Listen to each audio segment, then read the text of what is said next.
Russian researchers in the late 1940s kept 5 people awake for 15 days using an experimental gas-based stimulant. They were kept in a sealed environment to carefully monitor their oxygen intake so the gas didn't kill them since it was toxic in high concentrations.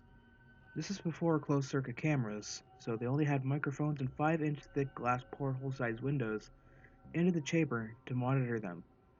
The chamber was stocked with books, cots to sleep on but no bedding, running water and toilet, and enough dried food to last. The test subjects were political prisoners deemed enemies of the state.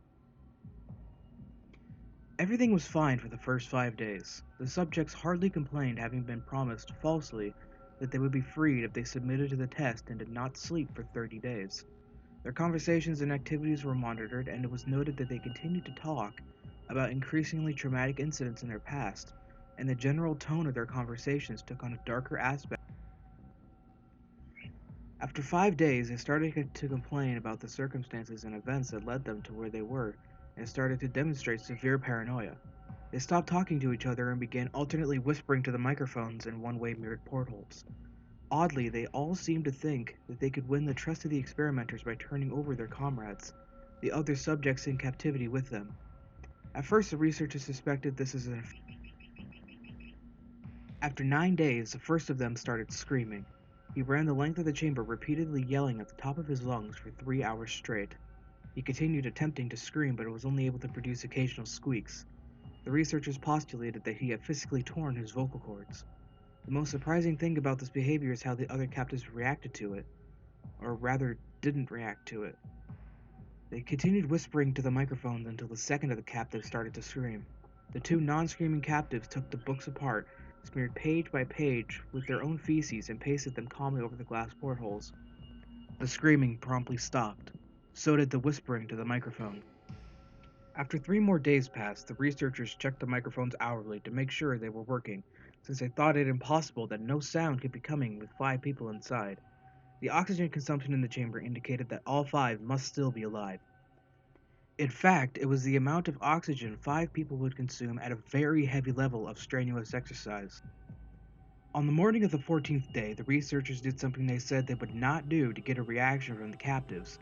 They used the intercom inside the chamber, hoping to provoke any response from the captives they were afraid were either dead or vegetables. They announced, "We are opening the chamber to test the microphone. Step away from the door and lay flat on the floor or you will be shot. Compliance will earn one of you your immediate freedom." To their surprise, they heard a single phrase in a calm voice response. "We no longer want to be freed." Debate broke out amongst the researchers and the military forces funding the research. Unable to provoke any more response using the intercom, it was finally decided to open the chamber at midnight on the 15th day. The chamber was flushed with the stimulant gas and filled with fresh air, and immediately voices from the microphones began to object. 3 different voices began begging, as if pleading for the life of loved ones, to turn the gas back on. The chamber was opened and soldiers sent in to retrieve the test subjects. They began to scream louder than ever, and so did the soldiers when they saw what was inside. 4 of the 5 subjects were still alive, although no one could rightly call the state of any of them in life. The food rations from day 5 had not so much as been touched. They were chunks of meat from the dead test subjects' thighs and chests stuffed into the drain in the center of the chamber, blocking the drain and allowing 4 inches of water to accumulate on the floor. Precisely how much of the water on the floor was actually blood was never determined. All 4 surviving test subjects also had large portions of muscle and skin torn away from their bodies. The destruction of flesh and exposed bone on their fingertips indicated that the wounds were inflicted by hand, not with teeth as the researchers initially thought. Closer examination of the position and angles of the wounds indicated that most, if not all of them, were self-inflicted. The abdominal organs below the ribcage of all 4 test subjects had been removed, while the heart, lungs, and diaphragm remained in place. The skin and most of the muscles attached to the ribs had been ripped off, exposing the lungs to the ribcage. All the blood vessels and organs remained intact. They had just been laid out on the floor, fanning out around the eviscerated but still living bodies of the subjects. The digestive tract of all 4 could be seen to be working, digesting food. It quickly became apparent that they were digesting was their own flesh they had ripped off and eaten over the course of days. Most of the soldiers were Russian special operatives in the facility, but still many refused to return to the chamber to remove the test subjects. They continued to scream to be left in the chamber and alternately begged and demanded that the gas be turned back on, lest they fall asleep. To everyone's surprise, the test subjects put up a fierce fight in the process of being removed from the chamber. One of the Russian soldiers died from having his throat ripped out, another was gravely injured by having his testicles ripped off and an artery in his leg severed by one of the subject's teeth. Another 5 of the soldiers died, if you count the ones that committed suicide in the weeks following the incident. In the struggle, one of the 4 living subjects had his spleen ruptured and he bled out almost immediately. The medical researchers attempted to sedate him, but this proved impossible. He was injected with more than 10 times the human dose of a morphine derivative that still fought like a cornered animal, breaking the ribs and arm of one doctor. When heart was seen to beat for a full 2 minutes after he had bled out to the point where there was more air in his vascular system than blood. Even after it stopped, he continued to scream and flail for another 3 minutes, struggling to attack anyone in reach and just repeating the word "more" over and over, weaker and weaker, until he finally fell silent. The surviving 3 test subjects were heavily restrained and moved to a medical facility. The 2 with intact vocal cords continuously begging for the gas, demanding to be kept awake. The most injured of the 3 was taken to the only surgical operating room that the facility had. In the process of preparing the subject to have his organs placed back within his body, it was found that he was effectively immune to the sedative that they have given him to prepare him for surgery. He fought furiously against his restraints and the anesthetic gases brought out to put him under. He managed to tear most of the way through a 4-inch wide leather strap on one wrist, even though the weight of a 200-pound soldier was holding that wrist as well. It only took a little more anesthetic than normal to put him under, and the instant his eyelids fluttered and closed, his heart stopped. In the autopsy of the test subject that died on the operating table, it was found that his blood had tripled the normal level of oxygen.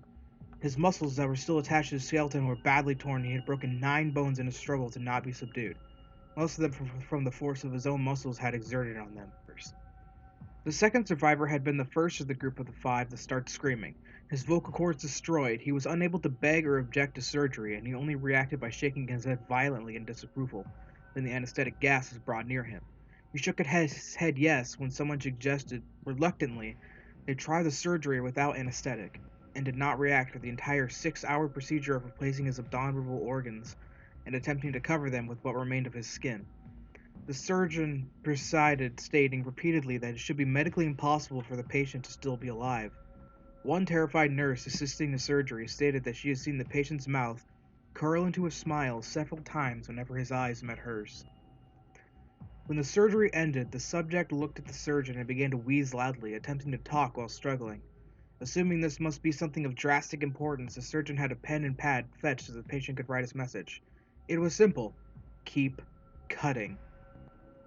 The other 2 test subjects were given the same surgery, both without anesthetic as well, although they had to be injected with a paralytic during the duration of the operation. The surgeon found it impossible to perform the operation while the patients laughed continuously. Once paralyzed, the subjects could only follow the attending researchers with their eyes. The paralytic cleared the system in an abnormally short period of time, and they were soon trying to escape their bonds. The moment they could speak, they were asking again for the stimulant gas. The researchers tried asking why they had injured themselves, why they had ripped out their own guts, and why they wanted to be given the gas again. Only one response was given: I must remain awake. All 3 subjects' restraints were reinforced and they were placed back into the chamber awaiting determination as to what should be done with them. The researchers, facing the wrath of their military benefactors for having failed the stated goals of their project, considered euthanizing the surviving subjects. The commanding officer, a former KGB agent, instead saw potential and wanted to see what would happen if they were put back on the gas. The researchers strongly objected but were overruled. In preparation for being sealed in the chamber again, the subjects were connected to an EEG monitor and had their restraints padded for long-term confinement. To everyone's surprise, all 3 stopped struggling the moment it was let slip that they were going back on the gas. It was obvious that at this point, all 3 were putting up a great struggle to stay awake. One of the subjects that could speak was humming loudly and continuously. The mute subject was straining his legs against the leather bond with all his might, first left, then right, then left again, for something to focus on. The remaining subject was holding his head off his pillow and blinking rapidly.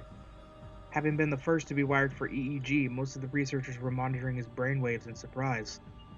They were normal most of the time, but flatlined inexplicably, as if he were repeatedly suffering from brain death before returning to normal.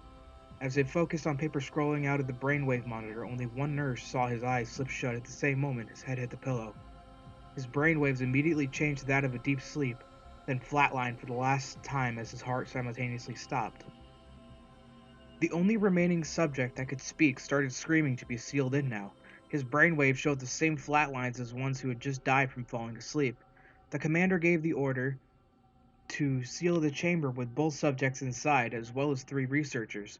One of the named 3 immediately drew his gun and shot the commander point blank between the eyes, then turned the gun on the mute subject and blew his brains out as well. He pointed the gun at the remaining subjects, still restrained to a bed as the remaining members of the medical and research team fled the room. I won't be locked in here with these things, not with you, he screamed at the man strapped to the table. What are you? He demanded. I must know. The subject smiled.